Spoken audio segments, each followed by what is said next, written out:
ஹரஹர சங்கரா, ஜெய ஜெயசங்கரா. எல்லோரும் good morning, காலை வணக்கம். 2 நாளாக உடம்பு கொஞ்சம் சரியில்லாமல் இருந்ததுனால இன்றைக்கி கொஞ்சம் பரவாயில்ல. இன்றைக்கி அதனால தான் இன்றைக்கி கொஞ்சம் சரி வீடியோ போடுவோங்கிறதுனால போடுறோம். இன்றைக்கி என்ன மாமிக்கு என்ன சமையல் பண்ணுறா என்ன இதுங்கிறது உங்கள்கிட்ட உங்களுக்கு கமெண்ட்ஸும் வரல. சரி அதான் போட்டோம்னா எதாவது கமெண்ட்ஸ் கொடுப்பேன் செய்வேன். முடிச்சிடுறேன். அதனால தான் இன்றைக்கி ஸ்டார்ட் பண்ணியிருக்கோம். என்ன பண்ணுறாங்கிறத மாமி சொல்லுவாள், எப்படி பண்ணுறா என்ன இதுங்கிறத வரும் எல்லாம் டீட்டெயிலாக சொல்லுவாள். எல்லாம் இதாக கேட்டுக்கோங்க. சொல்லுங்கள் மாமி. பீர்க்கங்காய் தொகையில் பண்ண போகிறேன். அதுக்கு எண்ணெய் வச்சுருக்கேன். பீர்க்கங்காய் தொகையில் எண்ணெய் வச்சுருக்கேன். இந்த பாருங்க, அதுக்கு பீர்க்கங்காய் பொடி பொடியாக நறுக்கி வச்சுருக்கேன். இதை தனியாக வதக்கணும், உப்புருப்பை தனியாக வதக்கணும். சரியா? காயை நம்ம என்ன பண்ணணும், பீலாரை வச்சு இந்த தோலை எடுத்துடணும். எடுத்துகிட்டு இந்த மாதிரி இது பண்ணி பொடி பொடியாக நறுக்கிடணும். நறுக்கிட்டு அதுக்கப்புறம் என்ன பண்ணுறாங்கன்னு மாமி சொல்லுவாள். இந்த மிளகா, அந்த பீர்க்கங்காய் தொகையில் தேவையான மிளகா, உரப்பு புளிப்பெல்லாம் உங்களுக்கு தேவையான அளவு தான். நான் 2 மிளகாயை உடச்சி வச்சுட்டுருக்கேன். புளி கொஞ்சோண்டு வச்சுட்டுருக்கேன், உப்பு கொஞ்சோண்டு வச்சுட்டுருக்கேன். அதுக்கு வறுக்கிறதுக்கு உளுத்தம்பருப்பு கொஞ்சோண்டு, தேங்காய் ஒரு 4 இது வச்சுட்டுருக்கேன், பெருங்காயம், அவ்வளோதான் இதுக்கு தேவை. இதை வறுத்து எடுத்துவிட்டு அதுக்கப்புறம் பீர்க்கங்காயை மாத்திரம் தனியாக வதக்கணும். தனியாக வதக்கி எடுத்து வச்சுன்னா ஆற வச்சு மிக்சியில் அரைக்கணும். அது அந்த பக்கம் பார்த்தேன்னா ரசம் வச்சுருக்கேன். பருப்பு ரசத்துக்கு ஒரு சின்ன நெல்லிக்காய் அளவு புளி எடுத்து கரைச்சிட்டு 1/2 ஸ்பூன் ரசப்பொடி, கட்டி பெருங்காயம், உப்பு, 2 தக்காளி, 1 பச்சை மிளகா, கருவேப்பிலை போட்டு இது இனிமேல் தான் கொதிக்க போகிறது. இப்போ தான் ஏற்றினேன் அடுப்பில். எல்லாத்தையும் கரைச்சி முடிச்சுட்டு அடுப்பில் ஏற்றினேன். இது கொதிக்கட்டும். ரசம் ஈயச்சொம்பு கொண்டு நம்ம எல்லாம் ரெடி பண்ணிட்டு தான் அடுப்பில் வைக்கணும். அதுக்காக இதில் வச்சுருக்கேன் நான். இது கொதிச்சு முடிச்சோன்னா விளாவிட்டு உங்களுக்கு இதை காமிக்கிறேன் நான். நீங்கள் பருப்பு ரசமும் பீர்க்கங்காய் தொகையிலும் பண்ணுற மாமி. ஆமாம். எல்லாம் எப்படி செய்கிறாங்களோ நோட் பண்ணிக்கோங்க. உளுத்தம் பருப்பு போடுறேன். இதுக்கு இந்த பீர்க்கங்காய் தொகையிலுக்கு ஃபஸ்ட்டு உளுத்தம் பருப்பு போடுறேன். அது வறுபடணும். சின்னது வச்சுக்கோங்க கேஸை. எண்ணெய் காஞ்சவொன்னு சின்னது பண்ணிவிடுங்கோ கேஸை. உளுத்தம் பருப்பு கொஞ்சம் வறுபடட்டும். கொஞ்சமாக 1 முட்டை எண்ணெய் ஊற்றினா போகிறோம். கொஞ்சம் டீஸ்பூன், 1/2 டீஸ்பூன் ஊற்றினாலே போதும். பீர்க்கங்காய் உடம்புக்கு ரொம்ப நல்லது.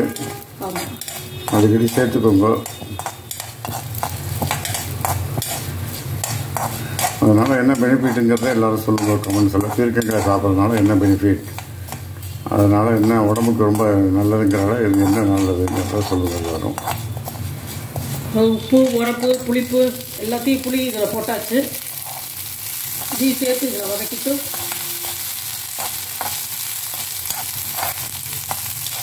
உளுத்தம் பருப்பு செவந்தவுடனே ஆஃப் பண்ணிக்கலாம்.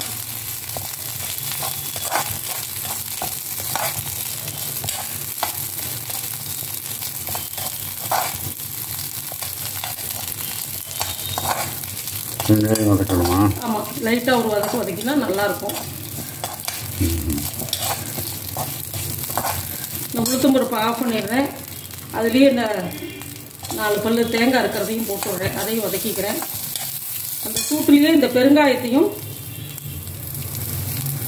வறுத்து போட்டுடலாம். அவ்வளோதான். இது தூளுனா ஈஸியாக மசிஞ்சிடும். அதுக்காக தான் கட்டியை போட்டோம்னா மசிய மாட்டேங்கிறது கொஞ்சம் மிக்சியில். இது கொஞ்சம் ஆறுன உடனே மிக்சியில் அரைச்சிட்டு காமிக்கிறேன் உங்களுக்கு. அடுத்து பீர்க்கங்காயை போடணும். கொஞ்சமாக தான் எண்ணெய் ஊற்றுறேன். பீர்க்கங்காயை வதக்கிறதுக்கு. பீர்க்கங்காய் வதக்கி தான் போட்டுமா? ஆமாம், வதக்கணும். ஒரு சில பேர் இட்லி பானையில் கூட வேக வைக்கிறா பீர்க்கங்காயை. இது வேக வைக்கணுமா? அதில் வேக வைக்கிறது இல்லை, வதக்கினாலே போதும். வதக்கினாலே நிறைய தண்ணி விட்டுக்கும். தனியாக தண்ணி ஊற்றணும் அப்படிங்கிறதெல்லாம் கிடையாது இருக்கு.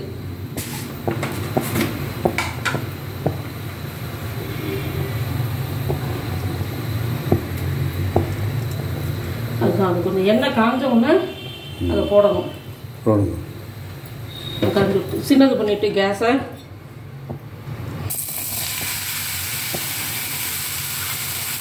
நல்லா எண்ணெய் எல்லா இடத்துலையும் படுற மாதிரி சுருளாக வதக்கணும்.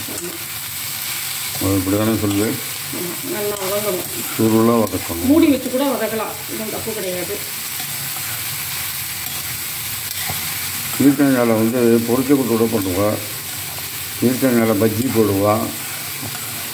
ஒரு பீர்க்கங்காய் வந்து பார்த்தீங்கன்னா தொகையில் இருப்பேன் இந்த மாதிரி. எனக்கு ஒன்று இந்த கேஸ் வந்து டக்குன்னு தீந்து போடும், அதனால் இதை ஆஃப் பண்ணிவிட்டு சின்ன கேஸில் வச்சு நல்லா சிம்மில் வச்சுட்டு தட்டை போட்டு மூடிட்டோம்னா அது பாட்டுக்கு வதங்கிட்டு இருக்கும். இங்கே பார்த்தீங்கன்னாக்கா ரசம் கொதிச்சுருக்கு, ரசம் கொஞ்சம் நிறைய ஆகும். ஆமாம், அதனால் இது கொஞ்சம் நேரம் வச்சு காமிச்சிடும். பீர்க்கங்காய் வெந்துருக்கு, பீர்க்கங்காய் வெந்துருக்கு. இன்னும் கொஞ்சம் நேரம், இன்னும் கொஞ்சம் வெந்ததுக்கப்புறம் ஆஃப் பண்ணிட்டு நிறைய தண்ணி விட்டுக்கும் பீர்க்கங்காய். இந்த மாதிரி தான் எவ்வளோ தண்ணி விட்டுருக்கு பாருங்க. வெறும் ஒரு முட்டை எண்ணெயில் வதக்கினாலே போதும். ஏன் இதில் வதக்குறேங்கிறதுக்கு காரணம் இருக்குது. இந்த பீர்க்கங்காயை நம்ம இட்லி கொப்பரையில் வேக வைக்கலாம், ஆனால் அதில் இருக்கிற சத்தம் தண்ணியில் போயிடும் கீழே இட்லி கொப்பரையில் வைக்கிறச்ச. இது மாதிரி ஒரு முட்டை எண்ணெயில் வதக்கிறச்ச அந்த பீர்க்கங்காயில் இருக்கிற முழு சத்தும் நம்மளுக்கு கிடைக்கும். அதுதான் ரசத்துக்கு கடுகு தாளிக்கிறேன், நெய் ஊற்றி. ரசம் எடுத்தேன், ரசம் எடுத்து ரசம் அதுக்கப்புறம் என்ன பண்ணேன் காஞ்சி பீர்க்கங்காய் தொகையல். இல்லை ரசம் பருப்பு ரசம், பருப்பு தண்ணி ஊற்றி பருப்பு கொஞ்சோண்டு போட்டு விளாவிட்டேன். எவ்வளோ நம்மளுக்கு தேவையோ அந்த அளவு விளாவிட்டேன் ரசத்தை. மட்டும் மேலே கொத்தமல்லி கொத்தமல்லி தான் இப்போ தாளிச்சுட்டுருக்கேன். அதுக்கு இப்போ தான் ஆன் பண்ணேன், தாளிச்சுட்டுருக்கேன். பீர்க்கங்காய் வெந்ததுக்கப்புறம் தொகையை அரைச்சிட்டு ஆற வச்சு தொகையில் அரைச்சிட்டு உங்களுக்கு காமிக்கிறேன். நான் அதுக்கு உப்பரப்பு அரைச்சிட்டேன்.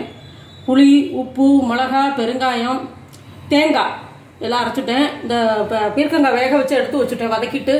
ஆறினவுடனே இதை அரைச்சிட்டு உங்களுக்கு காமிக்கிறேன். நான் இது அரைக்கிறது வந்து சும்மா லேசாக விப்பரில் ஒரு ட்ரில் விடணும், அவ்வளோதான். அவ்வளோதான், ஜாஸ்தி போட்டு விழுமோன்னு அரைக்கக்கூடாது. கொஞ்சம் அம்மியில் அரைக்கிற மாதிரி அந்த பதத்தில் அரைக்கணும். அதை அரைச்சி காமிப்பாமானே அப்படின்ட்டு. இந்த பீர்க்கங்காய் தொகையில் அரைச்சாச்சு. இதுதான் பதமா? ஆமாம். ஸோ பீர்க்கங்காய் தொகையில் உளுத்தம் பருப்பை முதல்ல அரைச்சிட்டு உப்பரப்பெல்லாம் அரைச்சிட்டு அப்புறம் பீர்க்கங்காயை போட்டு இந்த பாருங்க இப்படி 1-2 தான் அரைக்கணும். அம்மியில் அரைச்சா மாதிரியே இருக்கும். 1-2 நல்லா வெந்து கொடுத்ததுனால ரொம்ப நைஸாக அரைக்கணும்னு அவசியம் கிடையாது. அதுதான். இப்போ இட்லி மாவு கொஞ்சம் வச்சுருந்தேன், வடை போடலான்ட்டு. எப்பொழுதுமே அரைக்க வச்சு எடுத்து வைப்பேன். அது 2 நாளாக அவங்களுக்கு முடியங்கவும் வச்சுட்டேன். அப்படியே இன்றைக்கி போட்டு தயிர் வடையாக போட்டுட்டேன். தயிர் வடை? ஆமாம், இன்னைக்கு தயிர் வடை ஒன்று எக்ஸ்ட்ரா. ஆமாம். அது மாமி வந்து இஞ்சி இப்போ போட்டு முடிக்கல. தயிரில் வந்து இஞ்சி என்னென்ன அரைச்சி விட்டு இஞ்சி, தேங்காய், பச்சை மிளகாய் அவ்வளோதான் அரைச்சி அதில் அந்த வடையை பொறுத்து தயிரை கலந்துட்டு அதில் அந்த வடையை டிப் பண்ணி வச்சுருக்கேன். மேலே கொத்தமல்லி தழை தூவிருக்கேன். இதுக்கு மேலே காராபுந்தி போடுறதும் ஓமப்பொடி போடுறதுலாம் அவள் இஷ்டம்.